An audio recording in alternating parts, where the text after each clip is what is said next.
Halo, apa kabar pemirsa? Bertemu lagi bersama saya Mahi Pratama dalam Warta Parlamentaria.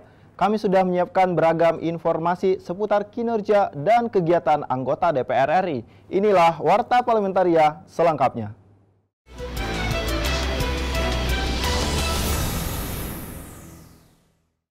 Komisi 9 DPR RI dorong pemerintah Kabupaten Manggarai Barat bersinergi dengan pemerintah pusat untuk menggerakkan proses vaksinasi di daerah tujuan wisata Labuan Bajo.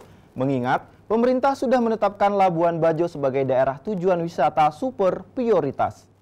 Hal itu disampaikan oleh Wakil Ketua Komisi 9 Charles Honoris usai pertemuan tim kunjungan kerja Komisi 9 DPR RI dengan Bupati Manggarai Barat serta perwakilan Kementerian Kesehatan, Kementerian Tenaga Kerja, BPOM, serta BKKBN. Charles mendorong percepatan vaksinasi untuk masyarakat dan para pekerja di Manggarai Barat. Dukungan ketersediaan vaksin serta penerapan protokol kesehatan yang ketat diharapkan bisa memulihkan ekonomi Provinsi Nusa Tenggara Timur, khususnya Kabupaten Manggarai Barat. Cukup mengagetkan ya, angka vaksinasi masih di bawah yang kita harapkan, bahkan hanya sekitar 5%, bahkan kurang dari 5%. Sedangkan seperti yang kita ketahui, wilayah Manggarai Barat khususnya Labuan Bajo adalah wilayah prioritas untuk dijadikan pusat pariwisata, sehingga ya pemerintah harus lebih cepat lagi melakukan vaksinasi, bukan saja kepada pekerja pariwisata tetapi juga kepada masyarakat di Manggarai Barat yang tentunya sangat membutuhkan. Sementara itu, Ketua Komisi 9 DPR RI Feli Estelita Runtuwene mengatakan, dengan potensi pariwisata yang luar biasa, Kabupaten Manggarai Barat merupakan tujuan investasi potensial, baik dari dalam maupun luar negeri. Namun harus diimbangi dengan pelayanan kesehatan yang baik, salah satunya vaksinasi yang saat ini sedang digalakkan oleh pemerintah. Masyarakat setelah terdampak apa yang mereka lakukan, bagaimana pertahanan ekonomi masyarakat yang ada di sini, kemudian bagaimana kebijakan pemerintah daerah. Dari Manggarai Barat, Provinsi Nusa Tenggara Timur, Pitian Aunilah, TVR Parlemen, melaporkan. Komisi 8 DPR RI meminta pemerintah Kabupaten Bandung Barat perhatikan potensi gempa di Sesar Lembang, wilayah Bandung Barat. Masyarakat harus diberikan edukasi dan mitigasi terhadap potensi bencana.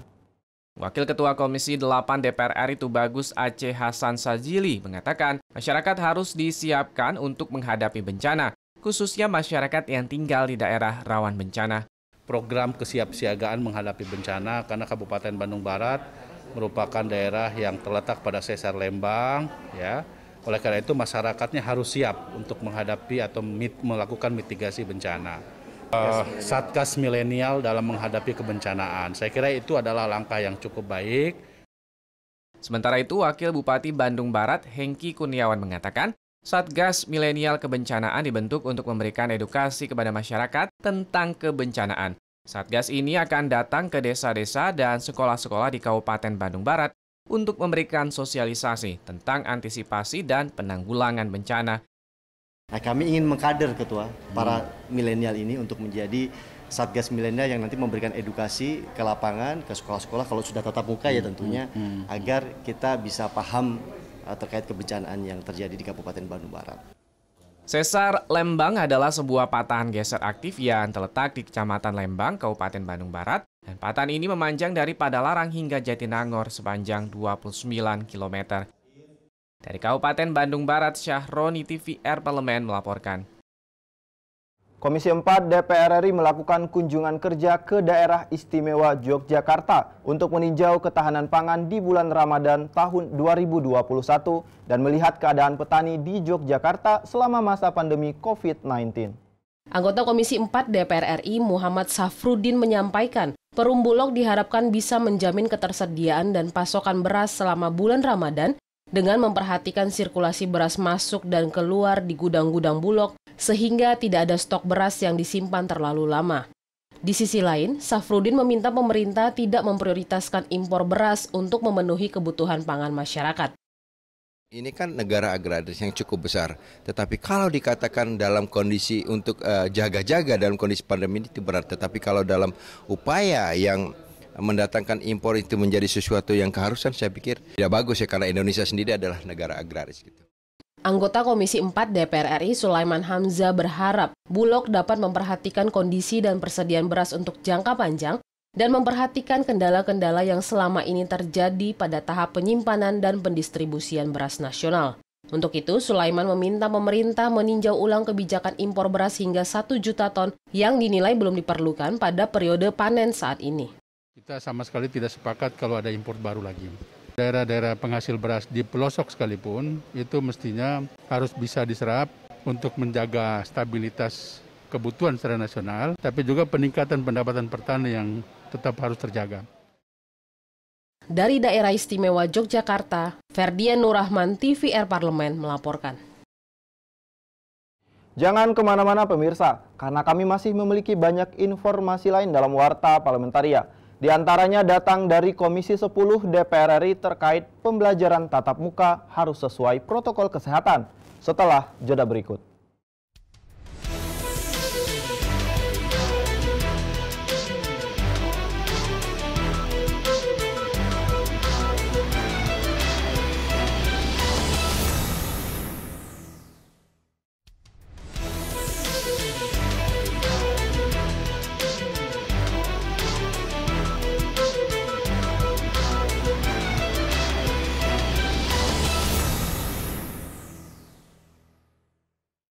Komisi 10 DPR RI meminta Kepala Dinas Pendidikan Provinsi Sulawesi Utara mempersiapkan proses pembelajaran tatap muka sesuai dengan protokol kesehatan COVID-19. Komisi 10 juga meminta proses pembelajaran daring tetap diadakan bagi peserta didik yang tidak bisa hadir langsung di sekolah. Anggota Komisi 10 DPR RI Vanda Sarundajang menyampaikan, Kepala Dinas Pendidikan Sulawesi Utara harus memperhatikan protokol kesehatan dalam menerapkan standar bagi sekolah yang akan melaksanakan pembelajaran secara tatap muka. Kalau orang tua merasa tidak aman, ya tentu kita kembalikan ke orang tua. Karena kalau berbicara anak-anak datang ke sekolah itu kan, atau bersekolah bukan saja ketika ada di ruang kelas, ada di lingkungan sekolah, tapi juga bagaimana perjalanan anak-anak dari rumah ke sekolah, apalagi yang mempergunakan kendaraan umum gitu ya, itu juga yang kita khawatirkan akan terjadi penyebaran. Hal serupa juga disampaikan anggota Komisi 10 DPR RI Dwita Ria Gunadi. Menurutnya dibutuhkan komitmen bersama untuk menegakkan protokol kesehatan dalam proses pembelajaran tatap muka di bulan Juli mendatang. Untuk itu, Dwita Ria mendorong pemerintah daerah dan Satgas COVID-19 daerah memasukkan kriteria ketersediaan alat sanitasi dalam jumlah proporsional bagi sekolah yang dinyatakan siap menjalankan pembelajaran tatap muka. Jangan sampai muridnya 700, wastafel cuma 3. Nah itu kan tentunya akan nanti berdampak desak-desakan juga. Seperti kamar mandi, kebutuhan kamar mandi ditentukan secara proporsional dari jumlahnya. Dari Manado, Provinsi Sulawesi Utara, Amita Pradita, TVR Parlemen melaporkan. Komisi 6 DPR RI menilai program pembangunan infrastruktur jalan tol Trans Sumatera semakin memudahkan proses distribusi komoditi pertanian, industri, logistik, dan orang ke pusat-pusat ekonomi rakyat di daerah. Anggota Komisi 6 DPR RI Hendrik Lewerisa berharap pembangunan jalan tol di sejumlah daerah khususnya tol Trans Sumatera bisa menggerakkan potensi ekonomi daerah yang masih lesu melalui optimalisasi jalan tol sebagai penghubung sentra ekonomi daerah satu dengan yang lainnya. Diharapkan dengan selesainya jalan tol Trans Sumatera di Provinsi Riau ini tentu akan mempermudah distribusi barang dan orang terutama dari sentra-sentra ekonomi ya dari satu tempat ke tempat yang lain. Terkait keluhan masyarakat yang menilai mahalnya tarif jalan tol di sejumlah daerah, anggota Komisi 6 DPR RI Herman Hairon meminta pemerintah bersama seluruh pemangku kepentingan duduk bersama guna menghitung ulang tarif tol agar sesuai dengan kemampuan masyarakat. Herman berharap pembangunan infrastruktur yang ditujukan bagi kepentingan seluruh masyarakat dapat dinikmati semua kalangan tanpa terkecuali. Coba dihitung secara pasti bahwa sesungguhnya pembangunan jalan tol tidak membebani, justru menjadi lebih efisien, lebih mudah, dan lebih terjangkau oleh masyarakat umum pengguna jalan tol. Dari Pekanbaru, Habibi Mahabah, TVR Parlemen melaporkan. Revisi Undang-Undang Sistem Pendidikan Nasional atau Sisdiknas diharapkan dapat lebih menekankan nilai-nilai Pancasila pada generasi muda dan pelajar dari tingkat dasar hingga perguruan tinggi. Anggota Komisi 10 DPR RI, Mai Esti Wijayanti menilai dalam melakukan penataan pendidikan perlu mempertimbangkan metode Omnibus Law untuk mengatasi tumpang tindih peraturan. Sesuai dengan Prolegnas 2019-2024, ada perubahan Undang-Undang Sisiknas, Pendidikan Kedokteran, dan beberapa undang-undang lain yang sangat dimungkinkan bagi kita untuk kemudian berbicara apakah tidak lebih tepat undang-undang terkait dengan pendidikan ini ada dengan metode Omnibus Law, seperti yang kemarin kita lakukan pada Undang-Undang Cipta Kerja. Kepala Badan Keahlian Sekjen DPR RI Innocentius Samsul menilai karakter manusia Indonesia yang berjiwa Pancasila harus dibangun sejak dini sehingga perlu dirumuskan dengan baik dalam Undang-Undang Sidiknas. Filosofi pendidikan kita itu apa, ya, lalu kemudian membawa manusia Indonesia mengarah kemana, karakter manusia Indonesia yang utuh itu seperti apa, yang berjiwa Pancasila itu seperti apa, itu harus bisa dirumuskan dengan baik dalam undang-undang ini ke depannya. Dari Daerah Istimewa Yogyakarta, Helmi Darmawan, TVR Parlemen melaporkan. Pemirsa, kami masih memiliki banyak informasi lain dalam Warta Parlementaria. Tetaplah bersama kami.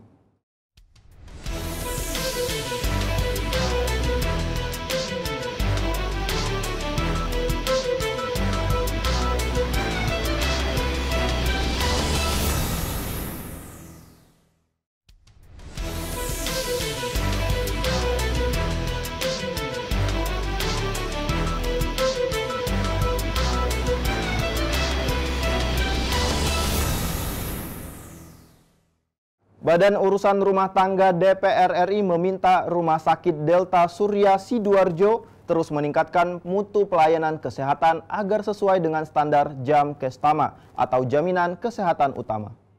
Ditemui usai melakukan kunjungan spesifik ke Rumah Sakit Delta Surya Sidoarjo Provinsi Jawa Timur, Wakil Ketua Badan Urusan Rumah Tangga DPR RI Ahmad Dimyati Natakusuma meminta Rumah Sakit Delta Surya Sidoarjo untuk meningkatkan profesionalisme dalam penanganan kesehatan, mengingat letak dari Rumah Sakit Delta Surya Sidoarjo yang sangat dekat dengan bandara, sehingga mudah dijangkau untuk pengguna layanan JAM Kestama.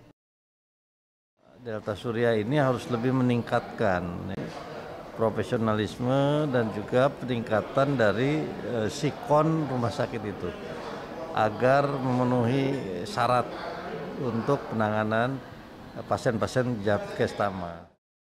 Sementara itu, anggota Badan Urusan Rumah Tangga DPR RI, Rudi Masud, memberikan apresiasi kepada Rumah Sakit Delta Surya Sidoarjo yang telah memberikan pelayanan khususnya kepada anggota DPR RI yang berada di Jawa Timur. Rudi Masud berharap agar RS Delta Sidoarjo terus meningkatkan profesionalisme dalam melakukan pelayanan kesehatan. Apresiasi terhadap Rumah Sakit Delta ini memberikan pelayanan khususnya buat teman-teman anggota DPR RI yang ada di Dapil Jawa Timur ini. Intinya yang saya inginkan pertama tetap rumah sakit ini menjadi rumah sakit yang profesional. Yang kedua adalah tetap memberikan pelayanan yang maksimal. Dari Sidoarjo, Jawa Timur, Bondan Imana, TVR Parlemen melaporkan. Anggota Komisi 11 DPR RI meminta pemerintah daerah bersinergi dengan Bank Indonesia Perwakilan Lampung dan bank-bank BUMN lainnya untuk mempermudah akses pelaku UMKM memasarkan produk di rest area Jalan Tol Bakauheni Terbanggi Besar atau Bakter. Dalam kunjungan kerja spesifik ke Provinsi Lampung, Junaidi Auli mengatakan keberadaan Jalan Tol Trans Sumatera berdampak pada para pelaku UMKM yang selama ini berdagang di sepanjang jalan lintas Sumatera. Pemberian fasilitas diharapkan mendorong kegiatan perekonomian masyarakat setempat kembali bergeliat karena produk UMKM seperti oleh-oleh khas Lampung dibeli oleh pengguna jalan tol yang sedang beristirahat. Sudah demikian lancar itu tidak mematikan UMKM yang ada di Lampung Selatan. Oleh karena itu, momentum barangkali pemerintah daerah bisa memanfaatkan rest area yang ada di jalan tol tadi itu untuk dimanfaatkan untuk menjadi gelarannya pasar UMKM barangkali. Senada dengan itu, anggota Komisi 11 DPR RI Percia Lianpuri menyampaikan keprihatinan terhadap menurunnya pendapatan para pedagang di sepanjang jalan lintas Sumatera di Lampung. Pemda dan perbankan diminta memberikan bantuan kepada pelaku UMKM sehingga bisa memasarkan produk di beberapa rest area ruas tol Trans Sumatera. Memang BUMN mengakomodir itu, cuma mungkin banyak juga pertimbangan karena jarak dari tempat berjualan di asal ke daerah tol itu tuh bukan suatu hal yang dekat ataupun hal yang mudah gitu untuk menjangkau ke daerah itu. Dari Provinsi Lampung, Oki Zulindra, TVR Parlemen melaporkan. Komisi 2 DPR RI mengkritisi persoalan areal penggunaan lain atau APL di Provinsi Riau yang sudah dikuasai masyarakat dan sudah mendapatkan sertifikat, namun dibatalkan oleh SK Menteri Lingkungan Hidup dan Kehutanan. Dalam kunjungan kerja reses ke Provinsi Riau, Wakil Ketua Komisi 2 DPR RI Junimart Girsang menyampaikan kawasan hutan lindung di Riau awalnya kurang dari 5 juta hektar. Namun dengan SK Menteri LHK menjadi 5 juta hektar lebih. Masyarakat Riau telah dirugikan karena sudah puluhan tahun mengelola tanah tersebut. Ya, sehingga masyarakat itu menjadi merasa haknya dirugikan dan mereka menuntut kepada pemerintahan daerah. Wakil Ketua Komisi 2 DPR RI Junimart Girsang menegaskan akan mendalami dan mengkaji persoalan tersebut secara komprehensif bersama Menteri ATR BPN untuk mengetahui bisa tidaknya APL yang sudah mendapat sertifikat dibatalkan secara sepihak dengan SK Menteri LHK. Nah, ini menjadi hal yang harus kita cermati dan harus kita kritisi nanti di Komisi 2. Apakah boleh APL itu dan sudah menjadi sertifikat bisa dibatalkan semena-mena karena adanya SK dari kementerian, entah kementerian manapun itu, kan begitu. Dalam SK Menteri LHK nomor 903 tahun 2016 tentang kawasan hutan Provinsi Riau, ditetapkan kawasan hutan Provinsi Riau seluas 5.406.992 hektar.